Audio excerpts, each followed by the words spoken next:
तो welcome to डम dark. I am dumb dark and I am really sorry. मैं sorry इसलिए बोल रहा हूँ कि इस चैनल में बिल्कुल भी कंसिस्टेंट नहीं हूँ। कंसिस्टेंट का यार वीडियोस ही नहीं डाल रहा था, लेकिन आगे से मैं इस चीज को चेंज करूंगा। और प्लीज कमेंट्स में बता देना कि तुमने मुझे माफ किया है या नहीं किया है। तो आज इस वीडियो में हम करने वाले हैं जोकर फॉलियर ड्यू के ट्रेलर का ब्रेकडाउन। साथ ही में हम कुछ थ्योरीज के बारे में भी बात करेंगे। सबसे पहले ट्रेलर का ब्रेकडाउन होगा और उसके बाद हम थ्योरीज के ऊपर जाएंगे। तो सबसे पहले आते हैं इसके टाइटल के ऊपर, यानी कि फॉली ऑफ ड्यू का क्या मतलब होता है। फॉली ऑफ ड्यू या इंग्लिश में फॉली ऑफ टू एक डिजीज होता है जो कि ट्रांसमिटिव होता है, जिसमें एक डिल्यूजन को दो लोग शेयर करते हैं। यानी कि अगर मुझे डिल्यूजन हो रहे हैं और मैं अपनी पार्टनर को बोलता हूँ कि ये देखो तुमको दिख रहा है, यहाँ तुमको ऐसा कुछ हो रहा है, कहीं ना कहीं ऐसा हो सकता है कि वही सेम चीज उसको भी दिखने लगे, और इसी को फॉलिया ऑफ ड्यू कहा जाता है। कहानी की ओर आए तो कहानी ऐसी हो सकती है कि जोकर अपनी सजा बहुत ही अच्छे से काट रहा है, तभी उसको मिलती है हार्ली क्विन उसी असाइलम के अंदर जिसके अंदर वो है, यानी कि आर्खम असाइलम के अंदर। वहीं पे जोकर को देख के हार्ली हो जाती है, पागल पड़ जाती है उसके प्यार में। उसे कहती है कि हमें यहाँ से भाग के निकल जाना चाहिए। वो दोनों वहाँ से निकलते हैं, खुद के एक टॉक शो में जाते हैं, किसी बार में परफॉर्म करते हैं। के बाद उसे पुलिस पकड़ लेती है। यहाँ पे नोटिस करना, पुलिस ने उसे पकड़ा है ना कि हार्ली को, और इसका एक बहुत ही अच्छा रीजन आता है जो कि मैं अपने थ्योरी वाले सेक्शन पे बात करूंगा। लेकिन यहाँ पे मेन पॉइंट आता है कि उसके बाद जोकर को छुड़वा भी दिया जाता है। जो जनता थी वो भी जोकर के सपोर्ट में थी। लेकिन ये सिर्फ इतनी छोटी सी कहानी नहीं होगी, क्योंकि इसके बीच में काफी ज्यादा कॉम्प्लेक्स चीजें दिखाई गई हैं। पहला ये सीन आ सकता है जिसमें जोकर 4 लोगों के साथ जा रहा होता है और वो लोग अम्ब्रेला पकड़े हुए होते हैं। हमारे पॉइंट ऑफ व्यू से तो अम्ब्रेला ब्लैक एंड व्हाइट या कुछ सटल डार्क कलर में ही रहते हैं, लेकिन जैसे ही हमें आर्थर के पर्सपेक्टिव से दिखाया जाता है या आर्थर को दिखाया जाता है, वो कलरफुल हो जाते हैं और वो टर्न हो जाते हैं जोकर के कलर स्कीम में। तो ये इस चीज को रिप्रेजेंट कर सकता है कि जब से उसने हार्ली को देखा है तो कहीं ना कहीं उसके मन में एक अलग फीलिंग आ रही है। और हार्ली क्वीन का आर्खम असाइलम में एज अ पेशेंट होना काफी अजीब चीज है, क्योंकि through out the history DC में हमें ये बताया गया है कि हार्ली क्वीन एक साइकाइट्रिस्ट थी, ना कि कोई फेलो इनमेट। को मैं डिटेल में बात करूंगा थ्योरी वाले सेक्शन पे। और उसके बाद हमें बहुत सारे शॉट दिखाए जाते हैं। हार्ली क्वीन और आर्थर को साथ में डांस करते हुए दिखाया जाता है, एक दूसरे पर गन तानते हुए दिखाया जाता है, आर्थर को परफॉर्म करते हुए दिखाया जाता है, आर्थर को किसी को पीटते हुए दिखाया जाता है। और मोस्ट ऑफ द चीजें तुम यहाँ जहाँ देखते हो जहाँ पे आर्थर और सिर्फ हार्ली क्वीन है, वो most of the time imaginary हो सकती हैं। जैसे ये लोग यहाँ रोड पे डांस कर रहे हैं और इमेजिन कर रहे हैं ये लोग किसी बड़े ग्रैंड स्टेज पे परफॉर्म कर रहे हो।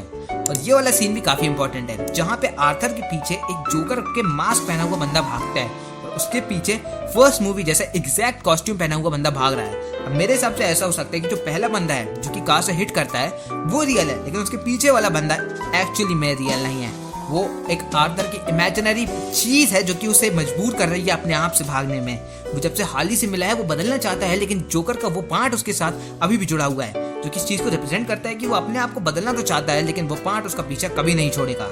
अगले कुछ शॉट में हम देख सकते हैं कि हार्ली क्वीन किसी जेल जैसी जगह में जा रही है और वहां पे बहुत सारे बोर्ड लगे हुए हैं फ्री जोकर करके। और उसके अगले शॉट में हम देखते हैं कि वहां पे आर्थर को फ्री कर दिया गया है और आर्थर नाच रहा है हार्ली के साथ। लेकिन ये शॉट भी इमेजिनरी हो सकता है, क्योंकि इसके बैकग्राउंड पे ध्यान दो, यहाँ पे बिल्कुल भी डिटेल्स नहीं है, कुछ भी नहीं है, बस आजू बाजू थोड़े से लोग खड़े हैं और सामने वो लोग नाच रहे हैं। I mean this can be imaginary और नॉट, बट मुझे ऐसा लगता है कि इमेजिनरी है। और लास्टली मैं बात करना चाहूंगा इन दोनों का ये आर्खम होटल के सामने नाचने का सीन। ये काफी ज्यादा फैसिनेटिंग है, लेकिन अगर इस चीज को तुम थोड़ा डिटेल से देखोगे तो यहाँ पे नो वैकेंसीज लिखा हुआ है, जिसका मतलब ये है कि इन दोनों की जिंदगी में अब किसी और के लिए जगह नहीं है। इन दोनों ने अपनी जिंदगी को कंप्लीट कर दिया है। तो ये काइंड ऑफ मेरा ब्रेकडाउन था और साथ ही में कुछ डिटेल्स जो मैंने नोटिस करी थी और स्टोरी और प्लॉट को लेकर मैंने थोड़ी बहुत चीजें बता दी।